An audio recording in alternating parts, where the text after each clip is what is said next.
एक बार फिर से स्वागत है आपका अपने YouTube चैनल स्कूल डेवलपमेंट और एक्टिविटीज पर। तो आइए दोस्तों, आज हम हिंदी का एक अहम टॉपिक काल के बारे में पढ़ेंगे। इससे पहले ऐसे शैक्षणिक वीडियो देखने के लिए इस चैनल को सब्सक्राइब करें और इस वीडियो को ज़्यादा से ज़्यादा शेयर करें। तो आइए देखते हैं काल। हिंदी के इस व्याकरण को अच्छी तरह से समझ लें ताकि मराठी में आसानी हो। काल क्या होता है? काल का अर्थ होता है समय। क्रिया के जिस रूप से कार्य के होने के समय का पता चले उसे काल कहते हैं। अर्थात कार्य व्यापार के समय और उसके पूर्ण अपूर्ण अवस्था के ज्ञान के रूपांतरण को काल कहते हैं। काल के उदाहरण क्रमांक 1, आनंद किताब पढ़ता है। उदाहरण क्रमांक 2, प्रदीप बोल रहा है।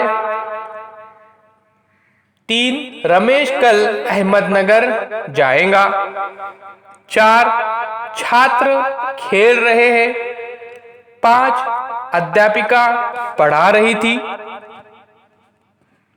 काल के मुख्य भेद 3 हैं। 1 भूतकाल, 2 वर्तमान काल, 3 भविष्यकाल। भूतकाल का अर्थ होता है बीता हुआ काल। क्रिया के जिस रूप से बीते हुए समय का पता चले उसे भूतकाल कहते हैं। अर्थात जिस क्रिया से कार्य के समाप्त होने का पता चले उसे भूतकाल कहते हैं। इसकी पहचान वाक्यों के अंत में था, थे, थी आदि क्रियाओं से होती है। उदाहरण के लिए उदाहरण क्रमांक 1, सुरेश मुंबई गया था। यहाँ पर था का यूज हुआ है। 2, पहले मैं अमरावती में पढ़ता था। राम ने रावण का वध किया था। दादाजी कहानी सुना रहे थे। वो खा चुका था। वो आया था। मैंने पत्र लिखा था।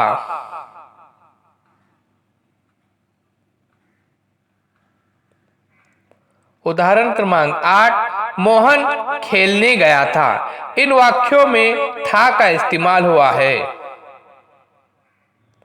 भूतकाल के भेद 3 हैं।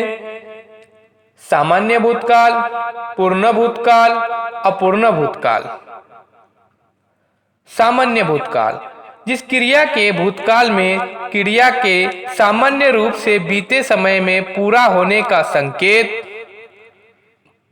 मिले उसे सामान्य भूतकाल कहते हैं। अर्थात जिससे भूतकाल की क्रिया के विशेष समय का बोध नहीं होता है उसे सामान्य भूतकाल कहते हैं। सामान्य भूतकाल की क्रिया से ये पता चलता है कि क्रिया का व्यापार बोलने से या लिखने से पहले हुआ। जिन वाक्यों के अंत में आ, ई, ए, था, थी, थे केले क्रिया के सामान्य रूप आते हैं वे सामान्य भूतकाल होता है। जैसे मैंने गाना गाया, खिलाड़ी खेलने गए, सीता गई। राम ने रावण को मारा, सूरज घर गया। उदाहरण क्रमांक 6, पानी गिरा, वो स्कूल गया।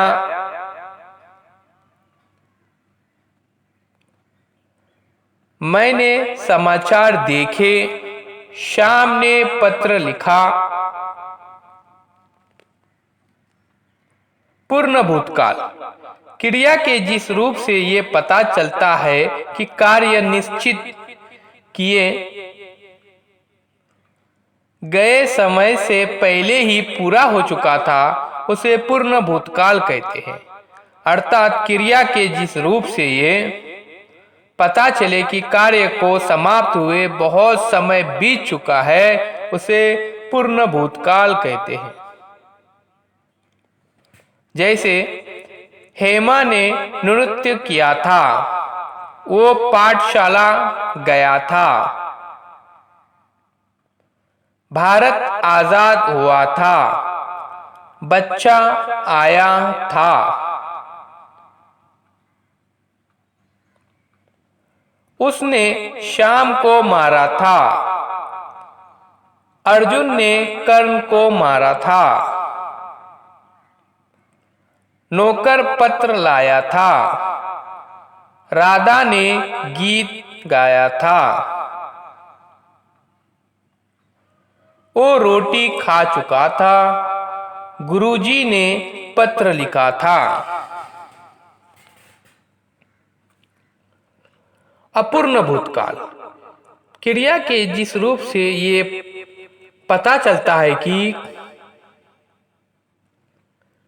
कार्य भूतकाल में पूरा नहीं हुआ था, नियमित रूप से जारी रहा, उसे अपूर्ण भूतकाल कहते हैं।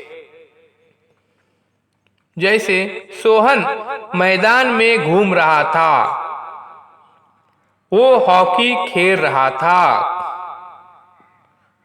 अनिल पढ़ रहा था, राजू लिख रहा था।